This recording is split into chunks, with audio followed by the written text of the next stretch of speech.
પ્રચંડ જનમેદની સાથે કરમસદથી કેવડિયા સુધીની 150 કિલોમીટરની વિશાળકાય રાષ્ટ્રીય એકતા પદયાત્રા નર્મદા જિલ્લાના નાંદોદ તાલુકાના ભદામ ગામે પહોંચતા યોજાયેલા ગ્રામસભામાં પાણી પુરવઠા રાજ્યમંત્રી ઈશ્વરસિંહ પટેલ, શિક્ષણ રાજ્યમંત્રી રીવાબા જાડેજા અને કૃષિ રાજ્યમંત્રી રમેશભાઈ કટારાની ઉપસ્થિતિમાં સંબોધન કરાયું હતું।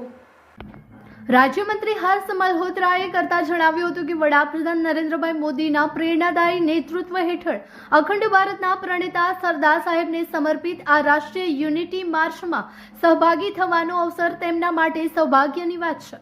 ગ્રામસભાના પ્રારંભે મહાનુભાવે ભદામ ગામે 1972માં સ્વાતંત્રતા સૈનિકો દ્વારા નિર્મિત તે સમયની સરદાર સાહેબની સૌથી વિરાટ પ્રતિમાના ચરણોમાં પુષ્પાર્પણ કરીને ભાવવંદના કરી હતી। આ તકે ગામના વરિષ્ઠ નાગરિકો સ્વાતંત્રતા સૈનિકના પરિવારજનોને પ્રશસ્તિ પત્ર આપીને સન્માનિત કર્યા હતા। સાંસદ મનસુખભાઈ વસાવા સહિતના કાર્યક્રમમાં ઉપસ્થિત દેશભરના પદયાત્રિકો, એનસીસી, એનએસએસના કેડેટ્સ, માય ભારતના સ્વયંસેવકો, વિદ્યાર્થીઓ, સ્થાનિક રહીશો રાષ્ટ્રીય પદયાત્રામાં જોડાયા હતા અને એમને કરેલી મહેનત, એમને કરેલો પુરુષાર્થ અને જે રાજાઓએ પોતાની રિયાસતો ભારતમાંના ખોળે ખુશી ખુશીથી ચરણે ધરી હતી અને સરદાર વલ્લભભાઈ પટેલે પણ કેટલીક રિયાસતો એવી હતી, હૈદરાબાદ, જૂનાગઢ જેવી, કે જે રિયાસતો ભારતમાં ભળવાની ના પાડતી હતી, એવી રિયાસતોને પણ યેન કેન પ્રકારણ કૂટનીતિથી ભારતમાં જોડી આદરણીય પ્રધાનમંત્રી મોદી સાહેબે ખૂબ મોટું 182 મીટરનું સ્ટેચ્યુ બનાવી અને દુનિયામાં એનું મહત્ત્વ એનું પ્રસ્થાપિત કર્યું છે અને દેશને એમની કરેલી કામગીરી, એમને કરેલો દેશને એકમાં ક્યાંય ફરીથી લોકો એકતા દિવસ એમની જન્મતિથિએ ઉજવે એ જુસ્સો બુલંદ કરવા માટેની આજની યાત્રા અને 150મી જન્મ જયંતિ એ આવતા સમયના ઇતિહાસમાં સદાય આ 21મી સદી છે, 20મી સદીનો ઇતિહાસ અને 21મી સદીના ઇતિહાસ પછી પણ વખતો વખતના સદીઓના ઇતિહાસમાં આદરણીય મહાત્મા ગાંધી અને આદરણીય વલ્લભભાઈ પટેલનું નામ સદાય અંકિત રહે એના માટેનો પ્રયત્ન આદરણીય નરેન્દ્રભાઈ મોદી સાહેબે કર્યો છે। ત્યારે એમને ખૂબ ખૂબ સરદાર વલ્લભભાઈ પટેલને ગુજરાત અને ભારત સદાય માટે યાદ રાખે। 150वां जन्मदिवस है। प्रधानमंत्री नरेंद्र मोदी जी ने उनका जन्मदिवस एकता दिवस के रूप में मनाने का तय किया और ये एकता मार्च पूरे देश को एक सूत्र में बांधने का एक संकल्प है।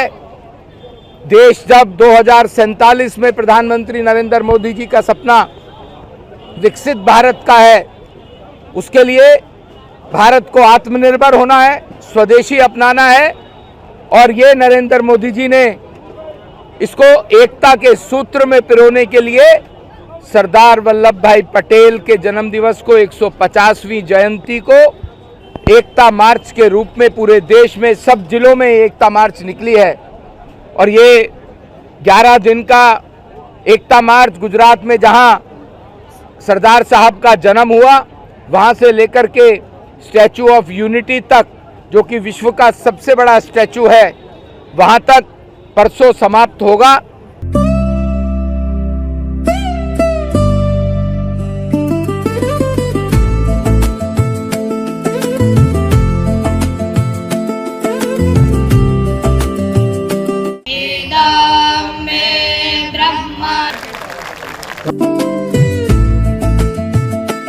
માં નર્મદાના કાંઠે અને સરદાર @150 અંતર્ગત આજે જે સરસ મજાનો સુયોજન કાર્યક્રમ યોજવામાં આવ્યો હતો, એમાં એકત્વ ગ્રુપ તરફથી અમે લોકોએ કબીરના દુહા અને કાઠિયાવાડી ભજન આ બંનેને યુવા વર્ગ સુધી કેવી રીતે પહોંચાડી શકીએ એનો પ્રયત્ન કર્યો છે। એનું નામ છે કબીર તત્વ। ખાસ તો એકત્વ એટલે શું એની સમજણ કદાચ 4 વર્ષ પછી આજે અમને પડે છે। એકતા દિવસ, સરદાર વલ્લભભાઈ પટેલનું યોગદાન અને એનું આખું જીવન અખંડ ભારતની યોજનામાં જે કામ આવ્યું છે, આજે આપણે જે સ્વતંત્રતાથી જીવી રહ્યા છીએ એ બદલ કદાચ બીજું તો કશું અમે ન આપી શકીએ, આપણે ન આપી શકીએ, પરંતુ આ ભાવાંજલિ સરદાર વલ્લભભાઈ પટેલને સપ્રેમ છે।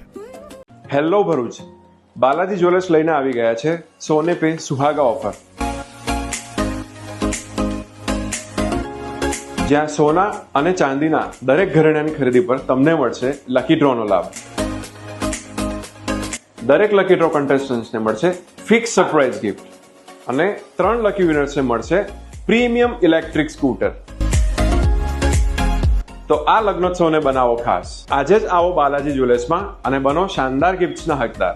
અમારો એડ્રેસ છે શોપ નંબર 9, લવકુશ, રાધાકૃષ્ણ સોસાયટીની સામે, તુલસીધામ 4 રસ્તા નજીક, જાડેશ્વર રોડ, ભરૂચ.